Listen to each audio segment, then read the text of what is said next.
Hello everyone, welcome back to my YouTube channel dress kitchenette में एनम। और आज हम लोग आए अपने तपोवन रोड नासिक साइड पर, जहां पर हमने एक 2 BHK रो हाउस को प्रॉपर तरीके से फर्निश किया है। इससे पहले कि वीडियो स्टार्ट हो जाए, अगर आपने चैनल को सब्सक्राइब नहीं किया तो चैनल को सब्सक्राइब कर लीजिए और नोटिफिकेशन की बेल आइकन पर क्लिक कर लीजिए ताकि मेरे हर आने वाले वीडियो आपको टाइम पर मिले। चलिए शुरू करते हैं आज का वीडियो।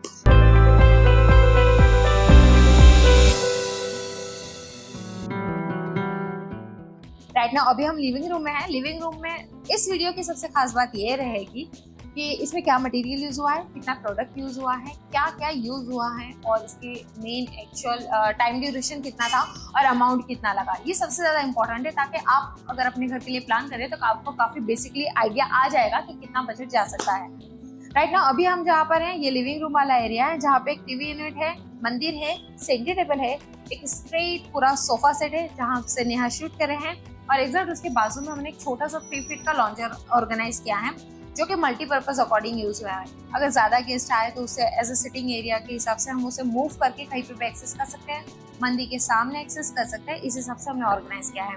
टीवी यूनिट की साइज अगर मैं बता दूं तो लगभग 6 बाय 7 फीट का हमारा टीवी यूनिट है। इसमें सबसे ज्यादा प्रॉब्लम ये है कि इस पूरे प्रोजेक्ट को हमने 50% मॉड्यूलर किया है, 50% होममेड किया है। रीजन ये था कि जहाँ पे लिविंग रूम वाला स्पेस है यहाँ पे काफी जगह थोड़ी सी ब्लॉक्स आए थे, खटकी वगैरह आई थी जिसे हम मॉड्यूलर में एडजस्ट नहीं कर पा रहे थे। तो यहाँ पर हमने पूरा टीवी यूनिट होममेड प्रोसीजर के साथ किया है। तो ऊपर अगर आप देखोगे तो ऊपर लगभग 6 इंच का ब्लॉक है जो कि हमारे फ्रंट पे आ रहा था, तो पीछे काफी ज्यादा गैप हो रहा था, तो वो सारी प्रोसीजर में हमने होममेड वाला प्रोसीजर किया। तो यहाँ पे हमारा नीचे का सिटिंग एरिया पूरा हैंग किया है ताकि नीचे क्लीनिंग वाला पर्पस हमारा क्लियर रहेगा। और घर में छोटे बच्चे हैं तो छोटे बच्चे की वजह से फर्नीचर में हमने कुछ ऐसे चैलेंजेस फेस किए जिसको हमने थोड़ा फॉरन मॉडिफिकेशन करके उसे चेंज कर दिया। लाइक एग्जांपल के तौर पे मैं कहूँ तो यहाँ पे सोफा था, सोफा हमारा स्टोरेज वाला था तो पूरा फर्नीचर में आता है, बट उसकी प्रॉब्लम ये थी कि जो हैंडल था, बच्चों की काफी ज्यादा मस्ती रहती है, तो हैंडल को हमने चेंज करके पूरा फुल कुशन में कवर कर दिया, जो फिनिशिंग वाइज भी काफी अच्छा लगा। कुछ यूनिक चीज बन गई यहाँ पर। और नीचे 3 मल्टी स्टोरेज अकॉर्डिंग ड्रावर रखी है जो कि पूरे व्हील के साथ आप मूव करके पूरा मल्टी स्टोरेज कर सकते हैं। मिडल में हमारा सेंटर टेबल है। यहाँ पे मैं बताऊँ इस पूरे प्रोजेक्ट में लगभग 80% सारा मटेरियल और सारे कलर कॉम्बिनेशन हमारे ईसी के कॉम्बिनेशन के साथ है, क्योंकि ऑलरेडी ईसी पे same laminate, same furniture design, ये सारी चीजें ऑलरेडी है जो क्लाइंट ने एट द एंड देख कर ही पसंद कर लिया और वही सेम टू सेम हमने इस घर में असेंबल किया है। तो ये हो गया हमारा लिविंग रूम वाला स्पेस। और उसके बाद डायरेक्टली अगर मैं यहाँ से आपको एक व्यू बता दूँ तो इस हाउस की सबसे खास बात ये है कि 2 बेडरूम आमने सामने है, master bedroom and master bedroom second. Then वहाँ से लेफ्ट साइड में कॉर्नर में ही हमारा किचन है। तो सबसे पहले मैं आपको डायरेक्टली टूर करा रही हूँ मास्टर बेडरूम में। इस मास्टर बेडरूम में हमने पूरा मॉड्यूलर वाला वर्क किया है। एक बेड है, उसके बाजू में एक साइड टेबल है एंड देन एग्जैक्ट उसके सामने के साइड पे ही हमारा वार्डरोब है और वार्डरोब के ऊपर पूरा लॉफ्ट कंटिन्यू किया गया है। अगर कॉर्नर वाला स्पेस देखोगे तो यहाँ पे भी सेम हमें एक ब्लॉक काफी ज्यादा फेस हुआ था जिसकी लगभग से साइज 7 इंच की थी, जिसे हमने कंटिन्यू पैनल के थ्रू उसे ब्लॉक कर दिया और पैक कर दिया। उसके बाद जैसे इस रूम से हम बाहर आते हैं तो सामने मास्टर बेडरूम 2 है जहाँ पे सेम हम लोगों ने यूज किया है। बेड है, साइड टेबल है और वार्डरोब है। यहाँ पे हमने लॉफ्ट नहीं लिया क्योंकि यहाँ पे नेसेसरी नहीं था। जैसे इन दोनों बेडरूम के हम बाहर आ जाते हैं तो उसके बाद डायरेक्टली हम किचन वाले रूम में टूर करते हैं। किचन में आप देखोगे तो एक बार 4 बाय 5 फीट का हमें एक ब्लॉक मिला है, लाइक एक लिफ्ट की साइज जितना। वहाँ पर उस ब्लॉक में हमने बहुत ही खूबसूरत तरीके से एक स्टोरेज यूनिट रेडी किया जो कि एक्चुअल में हमारे क्रॉकरी यूनिट का जो पर्पस था वो क्लियर हो गया। वहाँ पर नीचे में मल्टी स्टोरेज अकॉर्डिंग लाइक आटे का डिब्बा, राइस का डिब्बा, कोठी, टाकी, ये जो बड़े आइटम रहते हैं उसके लिए हमने नीचे एक शटर कर दिया। देन उसके ऊपर के साइड पे हमने पूरे ग्लास के शटर कर दिए ताकि क्रॉकरी जितने भी आपको क्रॉकरी ऑर्गेनाइज करनी है, बाउल्स है, डिनर सेट्स है, ये सारी चीजें जस्ट एक शोकेस की तरह ऑर्गेनाइज करने के लिए ग्लास के शटर लिए। देन सबसे ऊपर वाले अपर साइड में हमने पूरा पैक डोर दे दिया। तो ये एक डिजाइन हम लोगों ने 3D के पर्पज से क्लियर की थी और क्लाइंट से भी हम लोगों ने सारी चीजें डिस्कस करके रेडी किया था कि हम लोग कुछ इस प्लान के हिसाब से इसमें जाएंगे। अगर हम चाहे तो इसे पूरा पैक करके कुछ स्टोरेज रूम वाइज भी कर सकते थे, जो कि हमें नहीं ठीक लगा बिकॉज वहाँ पे एक छोटा सा विंडो है जो कि वेंटिलेशन के लिए हमें बहुत ज्यादा नेसेसरी था। बट हमने फाइनली ये डिसीजन लिया कि हम इसे पैक ना करते हुए कुछ यूनिक लुक देंगे, तो इसे हमने एल शेप में कवर कर लिया और एक बहुत ही प्यारा सा स्टोरेज यूनिट टाइप उसे रेडी कर लिया।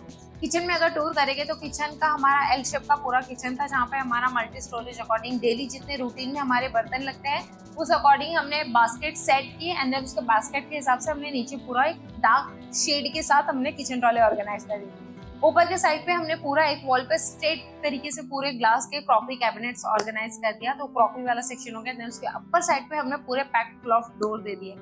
तो जितना भी हमारा रेयर मटेरियल जो बहुत काफी टाइम बाद लगेगा वो हमने लॉफ्ट में ऑर्गेनाइज कर दिया, और जो हमें बार बार रूटीन में लगते हैं वो सारे बर्तन हमने इस क्रॉकरी सेट में ऑर्गेनाइज कर दिए।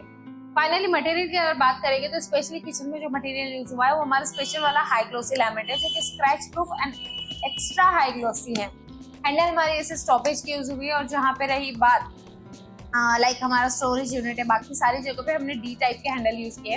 बेडरूम में जितने भी हैंडल्स और ये सारी चीजें थी हार्डवेयर की, वो सब हमने गोल्डन फिनिश के साथ ऑर्गेनाइज किया है, क्योंकि हमारा लिविंग के पास से ही सारी थीम्स क्लियर थी कि हम एक गोल्डन कॉम्बिनेशन तो डेफिनेटली लेंगे, क्योंकि यहाँ पे हमारा एक्चुअल में जो लैमिनेट यूज हुआ है वो हल्का सा गोल्डन फिनिश का है, जिसमें एक्चुअल में हार्डवेयर की फिनिश काफी ज्यादा मैच होती है। तो टीवी नेट के ऊपर भी जो हमारा एक्रेलिक यूज हुआ है वो भी गोल्डन फिनिश का ही है, तो उस बेसिस पे हमने रूम के सारे हार्डवेयर भी गोल्ड फिनिश के साथ ही गए हैं। तो वो सारी चीजें हमारी वहीं पर क्लियर हो गई। किचन में जितना भी मटेरियल है लाइक उसके अंदर एसएस फिनिश वाला और बाहर के पैनल जो हम खुद मैन्युफैक्चरिंग करते हैं उसका हम आपको लाइफ टाइम वारंटी देते हैं। बाकी हार्डवेयर वो जिस भी ब्रांड का लोगे उस हिसाब से आपको पॉलिसी और वारंटी गारंटी दी जाती है। फर्नीचर में BWR boiling water resistance ply use हुआ है, बोथ साइड लैमिनेट होता है, और जो भी आप चॉइस करते हैं उस हिसाब से 1 mm को पूरा लैमिनेट लगा दिया जाता है। आप होममेड कीजिए, मॉड्यूलर कीजिए, कोई भी प्रोसेस में आपको लाइफ टाइम वारंटी दी जाती है। सबसे मेन रहता है कि इसे किस तरह से यूज करना है, किस तरह से नहीं करना है, वो सारी चीजें आपको डिस्कस करके उस तरह से उसे एक्सेस करना काफी ईजी हो जाता है। लाइक एक एग्जांपल मैं आपको कहूँगी कि अगर किचन के चैनल से, तो मैं ऑब्वियसली आपको कहूँगी एवरी 15, 20 या 30 डेज के बाद आप उसमें ऑयलिंग कीजिए। उससे आपकी किचन की ट्रॉली की लाइफ काफ़ी ज़्यादा अच्छी रहेगी, और उसमें कुछ चीज़ें हैं जो नहीं रखनी चाहिए। लाइक मैं हर वीडियो में कहती हूँ, जैसे उसमें सोडा नहीं रखना चाहिए, नमक नहीं रखना चाहिए, ऑयल नहीं रखना चाहिए, अचार नहीं रखना चाहिए। ये सारी चीज़ों से उससे काफ़ी ज़्यादा प्रॉब्लम आ जाती है। और जब भी आप कुकिंग करते हो तो उस टाइम पे आपकी बास्केट ओपन नहीं रहना चाहिए, उस टाइम पे आप मोस्टली खुद रखिए, क्योंकि मोस्ट ऑफ टाइम पे मैंने ये चैलेंजेस फेस किया है कि लोग बास्केट ओपन रख के चपातियाँ वगैरह बेलते हैं तो उसका आटा पूरा उस बास्केट में गिरता है, जिससे आपकी चैनल को बहुत जल्दी मेंटेनेंस आ जाता है। और कुछ जगह पे तो मैंने इतना भी देखा है कि छोटे छोटे बच्चों को लोग बास्केट ओपन करके उसमें बिठा देते हैं, तो उसमें भी काफी ज्यादा चैलेंजेस फेस होते हैं कि एक्चुअल में बास्केट की वेट कैपेसिटी जो हम कहते हैं कि 40 to 50 kg, वो एक मटेरियल की कैपेसिटी है, नॉट पर्सन की। तो उसमें आप बच्चों को ना बैठाया कीजिए, ये सारी चीजों से आप अलर्ट रहिए। उम्मीद करती हूँ आज का वीडियो आप लोगों को पसंद आएगा। फाइनली पे आप लोग ये सोच रहे होंगे कि इस पूरे प्रोजेक्ट का कॉस्ट कितना गया। मैं अगर आपको बता दूं तो अभी एक चीज और बाकी है, बाहर का सेफ्टी डोर, जो कि बहुत ही प्यारा सा एक यूनिक छोटा सा सेफ्टी डोर वगैरह ऑर्गेनाइज हुआ है। ऑलरेडी बिल्डर की तरफ से एक डोर उन्हें मेन डोर प्रोवाइड हुई थी, जिसका लैमिनेट भी हमने चेंज किया। ऑब्वियसली अगर आप सेफ्टी डोर प्लान करते हो उसका लैमिनेट कुछ और आपकी मेन डोर का कुछ और, तो वो सारी चीजें हमने चेंज करके कुछ मॉडिफिकेशन किए हैं। उसका टूर भी मैं आपको करा देती हूँ। उसका हम लोगों ने कलर थीम बहुत क्लियर लगा था कि हम डार्क और एक व्हाइट कॉम्बिनेशन लेंगे, जो काफी ज्यादा अट्रैक्टिव लगा हमें फ्रंट वाले डोर पर। तो ये पूरा उस सेफ्टी डोर का लुक और एग्जैक्टली इसके मिडल की design, wow I am very impressed. जिसने भी ये किया मुझे बहुत पसंद आया। ये एक्चुअल में देखा जाए तो मशीन का काम है, लेकिन बहुत अच्छी डिजाइन चॉइस हुई है इसके अंदर। तो फाइनली ये पूरे टूर के बाद अगर फाइनल में अगर अमाउंट की बात करो तो ये पूरा प्रोजेक्ट 8 लाख के करीब गया है। ये कस्टमाइज चीज़ है, जैसे जैसे आप साइजेस लेते हो, मटेरियल लेते हो, क्वालिटी लेते हो, उस हिसाब से अमाउंट भी प्लस माइनस होती है। ज़रूरी नहीं कि हर किसी के घर में इतना ही फर्नीचर लेना चाहिए। किसी को जस्ट नीड है कि उसे वार्डरोब चाहता है स्मॉल सा, क्योंकि वार्डरोब के साइजेस पे भी डिपेंड है। हमारे यहाँ के वार्डरोब काफ़ी ज़्यादा बड़े बड़े हैं। तो अगर आप अपने घर के स्पेशली कंसल्ट करना चाहते हैं कि कितना बजट जाएगा, कैसे डिज़ाइन जाएगी, तो आप नीचे दिए गए नंबर पर कॉन्टैक्ट करके वो सारी चीज़ों के बारे में डिस्कस कर सकते हैं। और सबसे खास बात गुजरात वालों के लिए, हम लोगों ने गुजरात में अपना एक फ्रेंचाइजी शुरू कर दी है। तो अगर आप भी अपने वहाँ पर बनवाना चाहते हैं तो आप नीचे दिए गए नंबर पर डिस्कस कर सकते हैं। उम्मीद करती हूँ आज का ये वीडियो आप लोगों को पसंद आया होगा। चैनल को सब्सक्राइब कीजिए, वीडियो को लाइक कीजिए और जितना चाहे उतना शेयर कीजिए। मिलता है अगले नए एपिसोड के साथ, तब तक के लिए बाय बाय।